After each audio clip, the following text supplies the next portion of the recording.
સોમનાથ મંદિર સુરક્ષા પોલીસે હોળી ધૂળેટીના તહેવારોમાં સોમનાથ દર્શને આવેલા પોતાની કિંમતી વસ્તુઓ રકમ ભૂલી ગયેલ તેને રૂબરૂ અને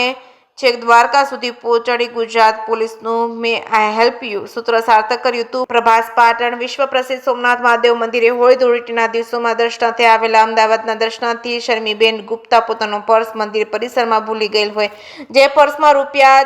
4200 હોય, જે પર્સ વુમન પોલીસ કોન્સ્ટેબલ ઉષાબેનને મળતા તેઓએ મૂળ માલિકને સોંપી ગીર સોમનાથ પોલીસના અધ્યક્ષ જયદીપસિંહ જાડેજાએ સોમનાથ મંદિર સુરક્ષા પોલીસ ઇન્સ્પેક્ટર ઉદય રાવલના માર્ગદર્શન હેઠળ સારી કામગીરી બજાવી હતી। બીજી ઘટના પણ એટલી જ રસપ્રદ છે કે ગઈકાલે 2 પર્સ પડી ગયા હતા અને આજરોજ એક યાત્રિક જણાવતા ઉપરોક્ત વ્યક્તિના ફોટા સાથે જોતા તે વ્યક્તિના જ પર્સ છે તેવું જણાતા તે વ્યક્તિના નંબર ઉપર ફોન કરી ડોક્યુમેન્ટ તથા